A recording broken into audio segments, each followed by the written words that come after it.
makna healing hari-hari ini kan suka udah disalah artikan ya. Pokoknya jalan-jalan healing. Hal terluka. Pasti semua orang pasti pernah terluka ya Marina ya. Aku punya 2 orang anak, tapi mereka itu juga udah kehilangan ayahnya 8 tahun yang lalu.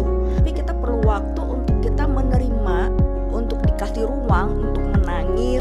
Selama ini gue berusaha banget loh untuk ikut apa maunya Tuhan.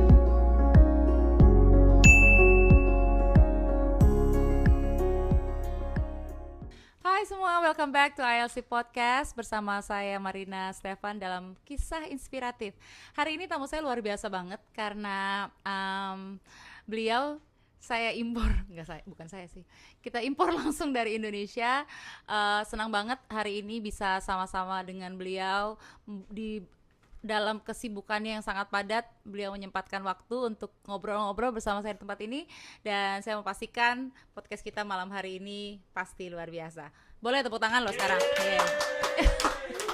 Kayak kurang tulus Oke, langsung aja saya perkenalkan tamu saya malam hari ini yang luar biasa, Pastor Arlene Johan.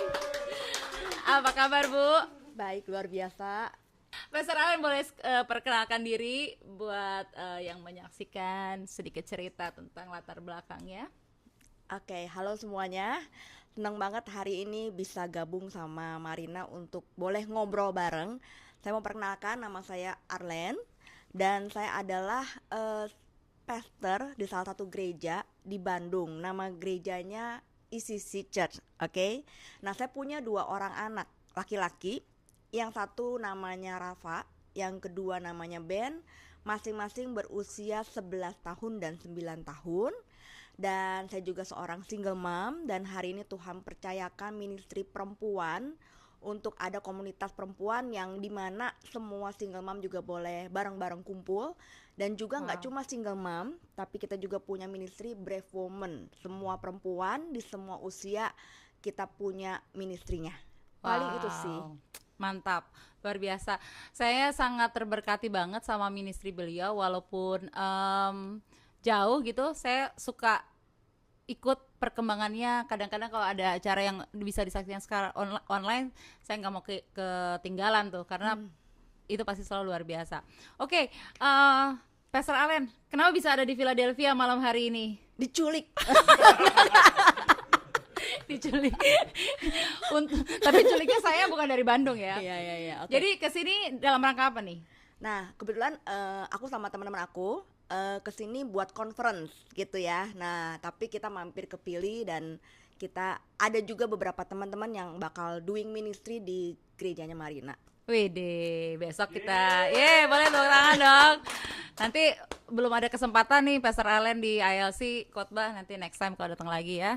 Justru karena nggak dijadwalin, jadi malam ini kita culik dia. Jadi kesini conference ya, bukan healing ya? Bukan. sedikit lah, mungkin sedikit healing juga kali. Sedikit healing. Jadi bukan healing ya? Ya, cuman kan kadang-kadang orang kalau jalan-jalan gitu suka dibilang healing. Oh ya, Pastor Arlene ini sebenarnya aku udah kenal berapa tahun ya? 20 tahun ada ya? 22 tahun loh. Iya, oke, 2002, sekarang 2024. Aku udah kenal beliau nih 22 tahun. Dari mulai, jadi dia ini sebenarnya bukan orang asing. Dia ini adalah ibu rohaniku yang dari zaman dulu tuh aku mulai lahir baru. Dia nih yang membapai, memuridkan sampai hari ini. Wah, jadi kalau ngelihat aku hari ini ada bersama dengan suamiku memimpin ILC, itu ada andil besar dari orang ini nih. Jadi boleh ceritain sedikit nggak, emang kerjaannya gitu ya? Nyuruh orang pimpin gereja gitu, nyuruh orang jadi pemimpin gitu. Emang panggilan hidupnya seperti itu ya? Oke, panggilan hidup aku ya menjerumuskan orang. Nyuruh orang melayani gitu nggak ya? Oke, panggilan hidup apa ya? Pastinya panggilan hidup aku itu memang memuridkan orang, itu udah pasti ya. Memuridkan orang memang Tuhan panggil, dan sejak aku juga gabung di ECC Church itu memang kita diajarin untuk gimana membangun komunitas dan memuridkan orang. Nah, jadi memang kita ketemu tahun berapa ya, Nak? 2002. 2002 ya, palingnya 2002. Kita berdua masih single, masih sering galau. Perlu nggak ceritain? Nggak perlu ceritain lah ya, nggak perlu. Ya, boleh lah nanti sedikit promosi di belakang kan mengulang lagi. Oke.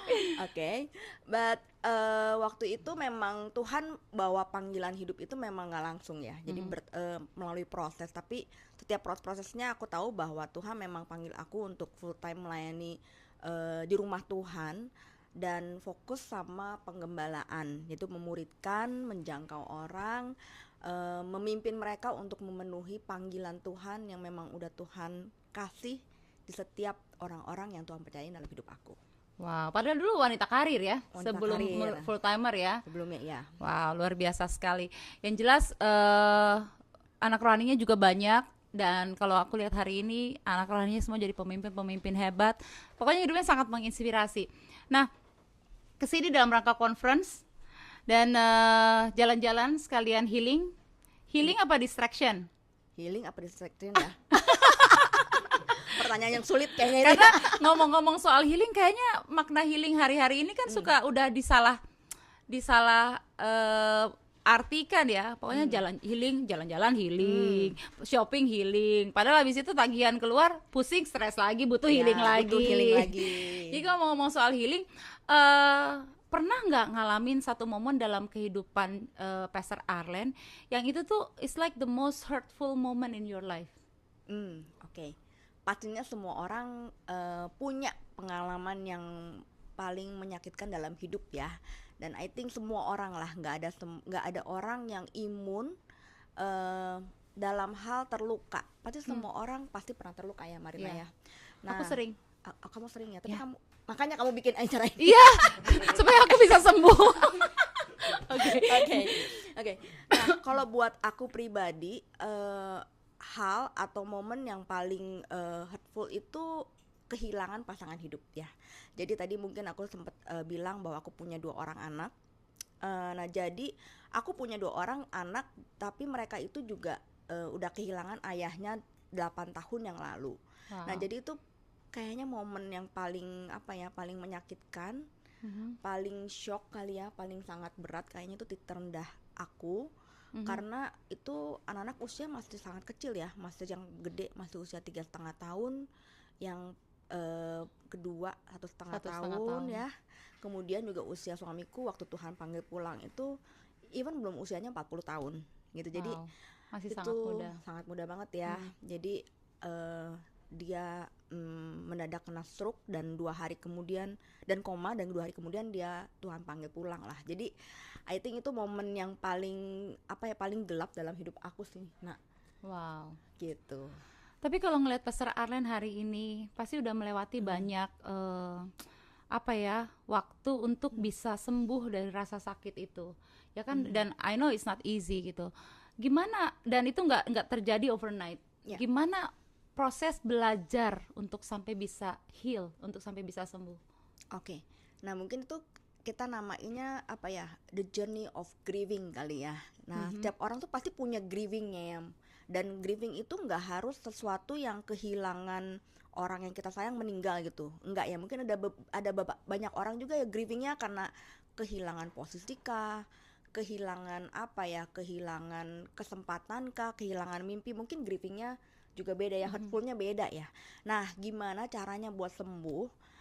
Yang aku belajar untuk menerima bahwa aku terluka, menerima bahwa mengakui bahwa memang itu menyakitkan ya. Iya, betul. Jadi menyadari dan mengaku yang tadi Ina juga bilang bahwa iya ya, aku tuh terluka ya, aku tuh kehilangan. Nah, itu perlu menyadari dulu, perlu menerima dulu, baru kita bisa sembuh gitu. Nah, banyak orang memang men-skip proses grieving dalam hidup mereka.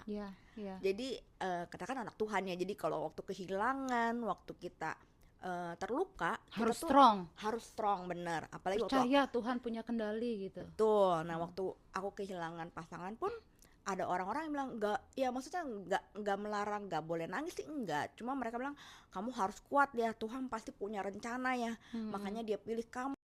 Oh, kamu juga masih muda lah, nanti kan kita nggak tahu masa depan kamu gimana. tapi itu nggak menolong sebenarnya Iya, kalau iya. buat aku gitu ya. Jadi waktu kita kehilangan, justru kita perlu seseorang yang menolong kita buat melewati si proses grieving itu. Nah, tapi memang orang-orang sekitar kita kan nggak semuanya mengalami grieving. Terus yang Iya. kedua, nggak semua orang juga tahu gimana menjalani proses grieving. Nah, jadi mereka langsung skip, ya udah kamu harus kuat, Tuhan pasti nggak tinggalin kamu, ya itu kita ngerti banget. Nah, tapi kita perlu waktu untuk kita menerima, untuk dikasih ruang untuk menangis, untuk marah, Penting banget ya. untuk terluka. Nah, Yes. banyak orang nggak kasih ruang untuk dia marah gitu. Iya. Maksudnya karena kalau waktu grieving kita pasti marah ya, pasti maksudnya Iya. marah sama diri sendiri kah? Mungkin harusnya waktu dia hidup aku bikin gini-gini, atau kayaknya apa aku kurang baik jadi istri ya, makanya Tuhan ambil. Itu kan pasti ada pemikiran yang kayak Ada begitu. ya momen mempertanyakan, questioning God, ada ya, kayak Ada. marah, kesel, kenapa ya Tuhan, ada kayak gitu. Iya, jadi ada marah ke Tuhannya, ada marah ke aku sendiri ya. Jadi maksudnya marah ke Tuhan tuh kayak, Tuhan kayaknya selama ini gua berusaha banget loh untuk ikut apa maunya Tuhan. Dulu kan deket sama orang gitu ya, Tuhan bilang bukan, ya udah gitu ya. Kayaknya banyak banget, aku ngerasanya tuh banyak banget berusaha untuk ikut yang Tuhan mau. Tuhan bilang ya udah kamu full time, kamu lepasin mimpi kamu jadi wanita karir, aku ikutin gitu loh nak. Nah jadi itu ada aku akui ada kemarahan sama Tuhan, kenapa Tuhan izinkan itu terjadi di hidup aku. Aku juga marah sama suamiku gitu yang meninggal itu ya. Kenapa sih kamu nggak berjuang buat aku sama anak-anak? Kenapa kamu pergi? Padahal kan mungkin Iya. gimana ya Tuhan. Dia juga nggak mau ya. Dia juga nggak mau. Nah, tapi ada kemarahan seperti itu. Dan aku juga Iya. marah sama diri aku sendiri gitu. Apa aku tuh kurang bener ya jadi istri ya? Apa aku tuh punya dosa apa ya sampai Tuhan tuh izinkan momen yang hurtful banget gitu buat diri aku dengan orang lain. Kayaknya baik-baik aja. Justru orang yang bilang ke aku, kamu harus kuat segala macam. Ya pasangan hidup tuh masih ada gitu ya. Iya, Dan aku iya. berpikir kalau dia kuat, kenapa bukan dia yang mengalami tapi aku yang mengalami. Nah ada yang marah juga sama orang-orang yang mungkin maksudnya membantu tapi mungkin Kurang tepat. kurang tepat gitu Iya. kata-katanya gitu Iya. ya. Jadi banyak lah nak kemarahan. Bahkan waktu aku kalau boleh cerita ya, pertama kali atau I think pertama kali aku balik ke gereja atau kedua kali gitu ya, ada orang di depan nih ngomong, oke, mari kita kasih tepuk tangan yang terbaik bahwa Tuhan itu baik gitu ya. Ngomong kayak gitu, aku tuh langsung bilang, ya lu bisa ngomong Tuhan baik ya, karena pasangan lu ada, uang lu banyak, anak lu baik-baik aja, lu bisa ngomong, nggak gua Iya. gitu.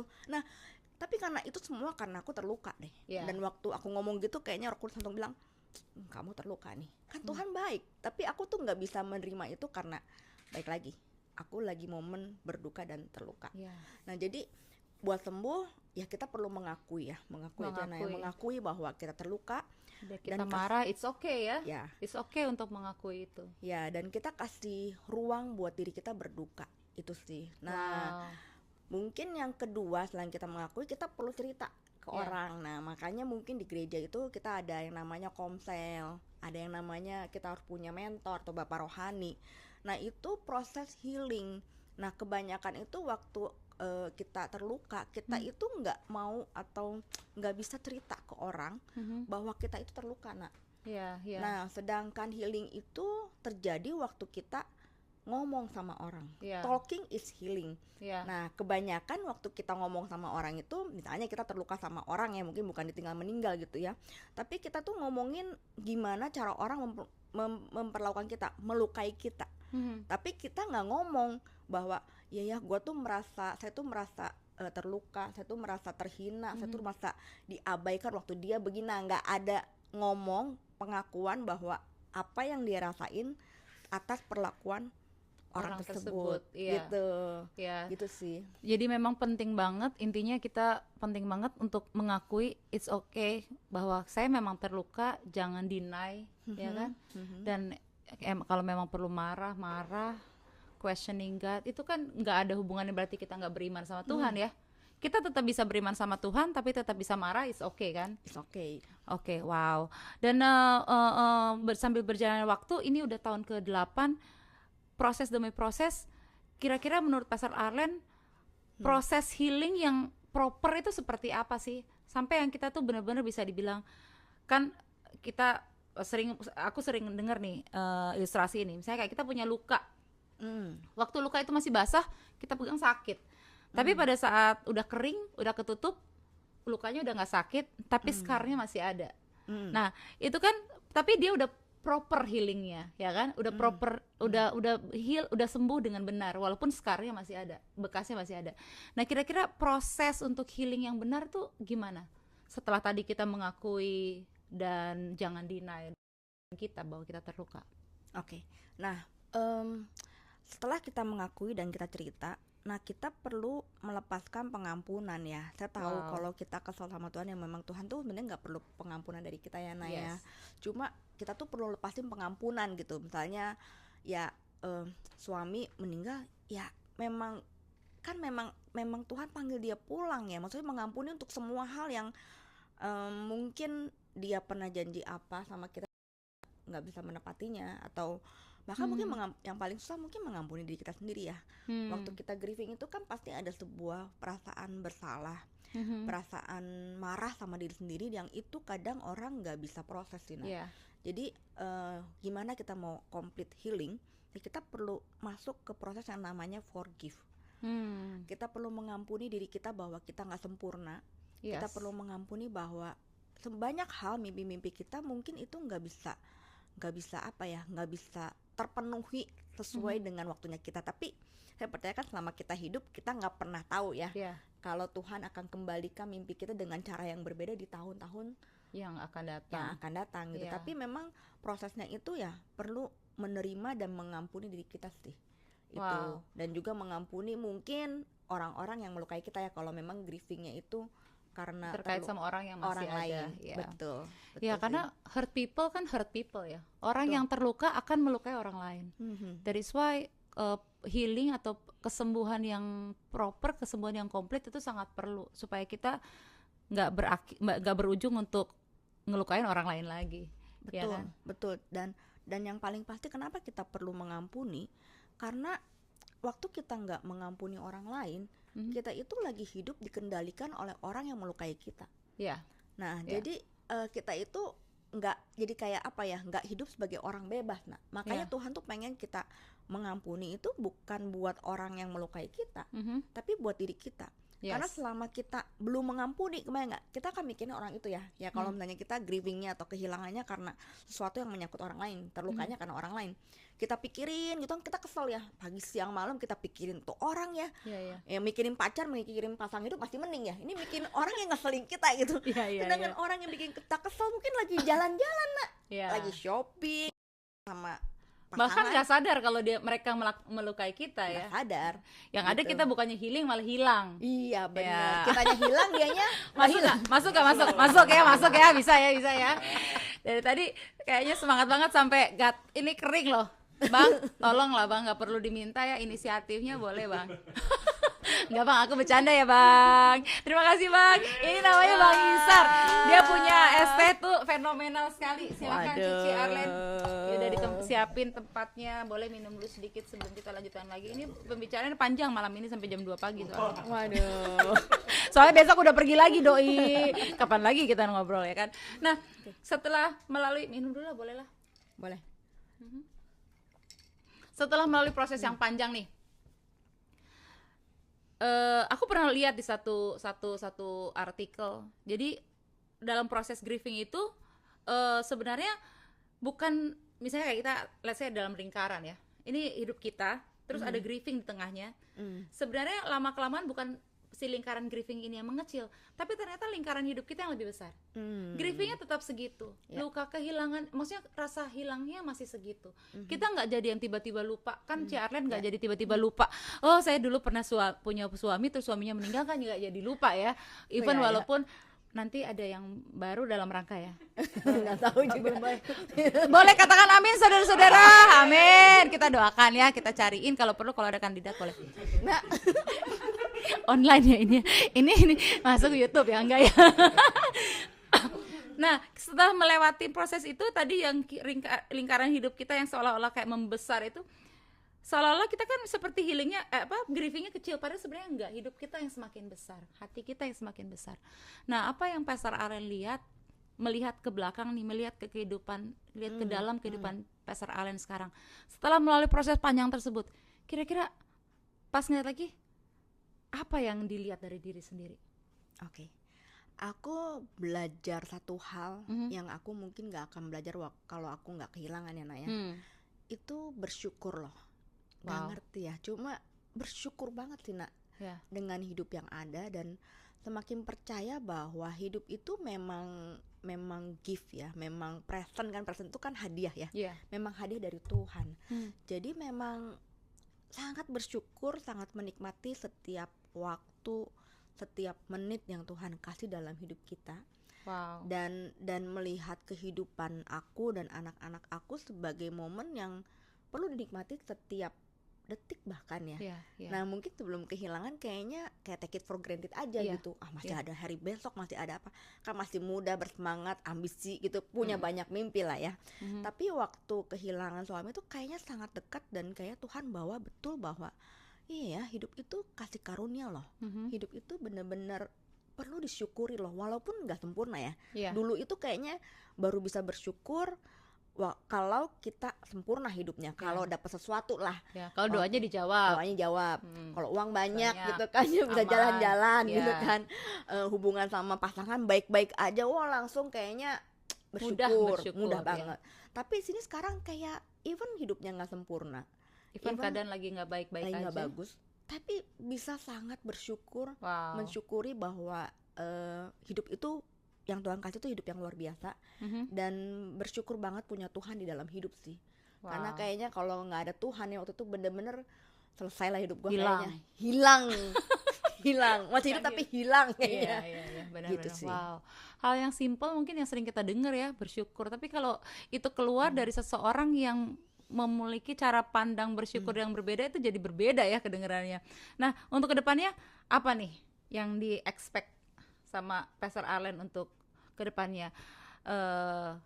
Mengejar terus mimpi, terus melakukan panggilan Tuhan. Apa ya, kalau aku sih pengen kedepannya bener-bener mengejar apa yang Tuhan mau sih, kayaknya udah kayak gitu ya. Dulu kayaknya punya banyak list gitu ya, pengen kemana-kemana. Dan ini yang luar biasa, justru waktu kita kasih semua sama Tuhan gitu ya, kayak semua mimpi kita, semua harapan kita, kayaknya justru itu Tuhan kasih dalam hidup aku kan. Wow. Nah jadi buat kedepannya sih apa yang diharapkan, pengen lebih jalan sama Tuhan aja sih Nak. Wow. Gitu ya, pengen ya kalau Tuhan suruh ke sana ya udahlah. Iya. Pengen bisa ikut sama Tuhan, kayaknya makin nggak berani buat keluar jalan kemana kalau Tuhan bilang nggak kesana jalannya. Wow. Jadi kedepannya pengen lebih jalan sama Tuhan, pengen lebih terbuka dengan apapun yang Tuhan mau dalam hidup aku.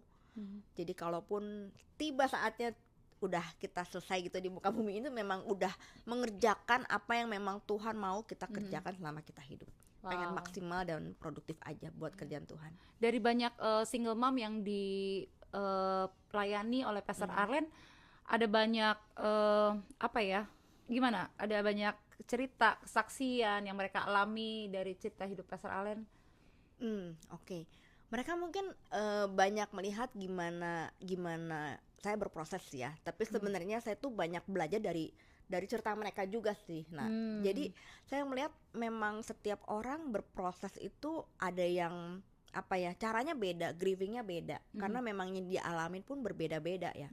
Tapi setiap cerita mereka, kalau mereka bilang, wah dikuatkan dengan apa yang saya coba lakukan walaupun nggak sempurna ya, ada jatuh bangunnya. Kadang satu hari saya bisa lewatin grievingnya, ada kadang kayak broken banget dan saya nangis dan kayaknya udah nggak sanggup lagi gimana menjalani kehidupan tuh ada gitu ya.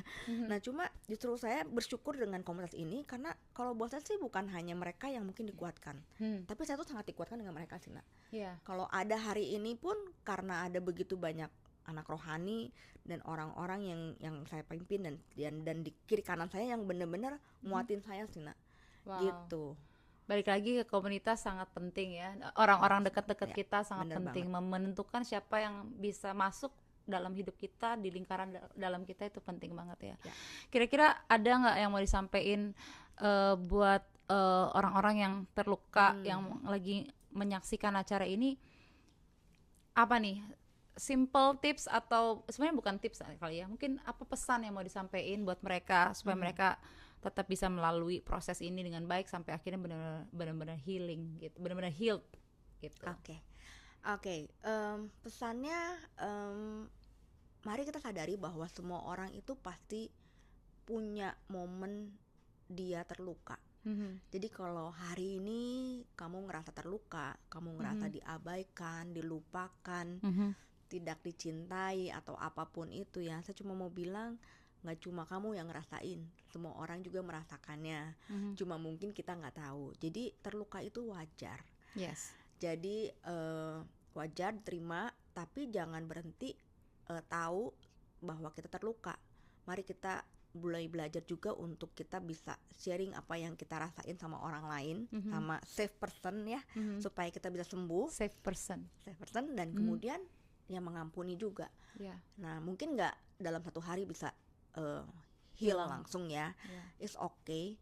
Yang penting kita ada di komunitas, yang penting kita berusaha untuk kita sembuh, dan yang paling pasti kita harus minta Tuhan ya untuk tolong kita untuk bisa move on, untuk kita bisa terus bertumbuh. Karena saya percaya setiap luka yang kita alami itu membuat kapasitas kita besar, dan justru di saat kita memproses semua lukanya kita itu akan mengalami Tuhan yang besar dalam hidup Sina. Wow.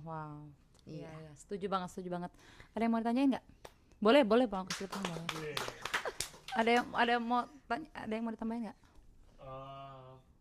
Banyak anak muda yang sekarang sakit hati, mungkin dari segi orang tua, teman.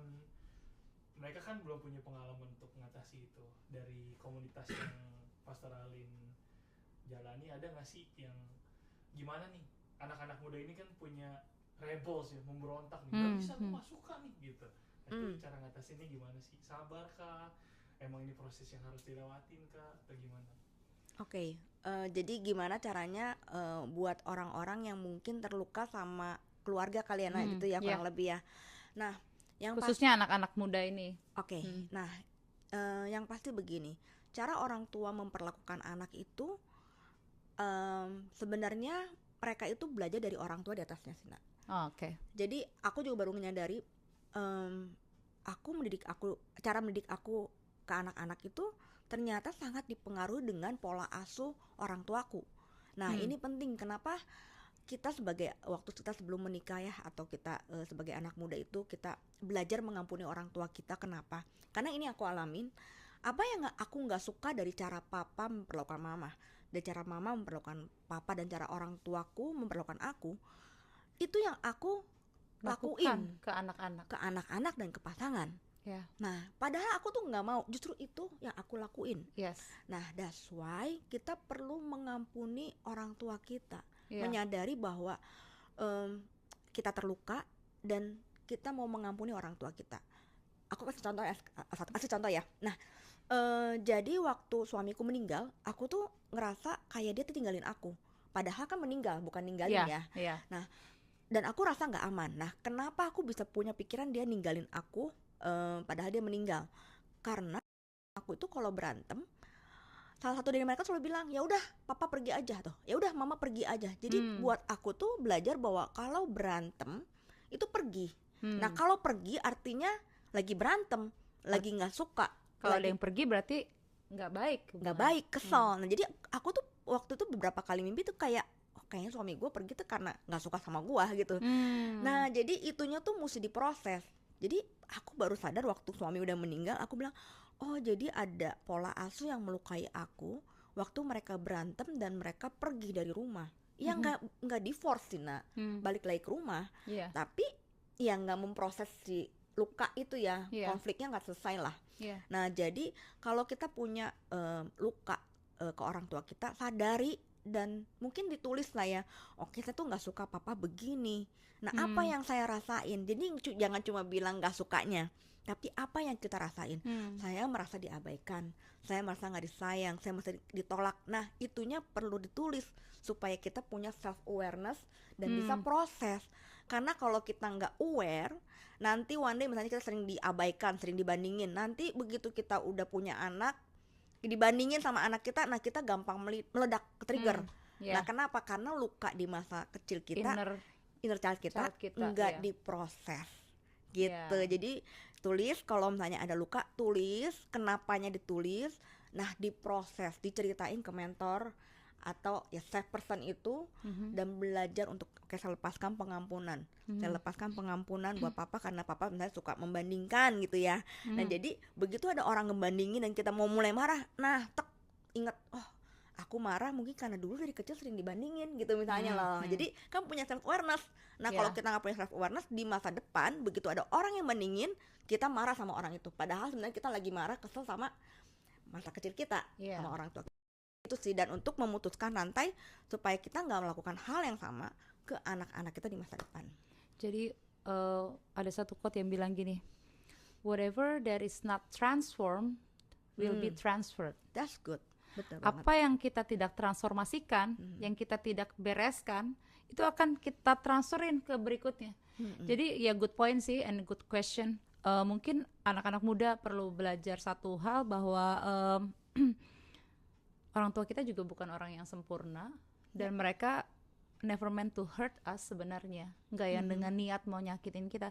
Cuma mungkin itu juga efek dari bagaimana mereka diperlakukan dari waktu mereka masih kecil. Betul. Jadi ya bersyukur kalau buat anak-anak muda ada di sebuah komunitas yang kasih awareness itu, ya kan. Jadi mereka juga bisa belajar mengampuni. Aku ingat ada satu session dengan encounter hati Bapak. Aku ingat di situ momen aku belajar ngampunin papaku. Sebelumnya, wah, belajar mengampuni papaku seperti apa, dan memang sih sometimes masih suka trigger sampai sekarang. Tapi ya sejak momen itu jadi aware. Benar tadi Pastor Allen bilang. Jadi ya that's a good explanation ya. Semoga itu bisa membantu menginspirasi anak-anak muda juga. Wah, thank you banget Pastor Allen buat sharing-sharingnya. Ini sangat memberkati kita semua. Yang jelas pasti yang nonton juga diberkatin. Dan buat yang nonton acara ini, kalau misalnya perlu dukungan doa atau layanan doa, atau mungkin perlu untuk dilayani, jangan lupa untuk menghubungi tim ILC. Kita akan bantu untuk bisa melayani saudara. Oke? Dan jangan lupa juga untuk di-like, di-share, dan di-subscribe. Salah, kebalik. Subscribe dulu, like, baru share gitu ya. Jadi karena ini acaranya masih panjang, masih banyak lagi cerita-cerita lain yang pastinya menginspirasi kita. Pastor Allen, thank you banget udah mau datang malam hari ini. Thank you banget. Boleh kasih tepuk tangannya. Thank you banget, kita sangat diberkati, kita sangat dikuatkan, dan semoga juga bisa jadi berkat buat semuanya. Oke, sampai ketemu di acara selanjutnya. Pertanyaan terakhir, jadi udah move on? Udah gini loh. Kita menunggu episode berikutnya. Bye, God bless you.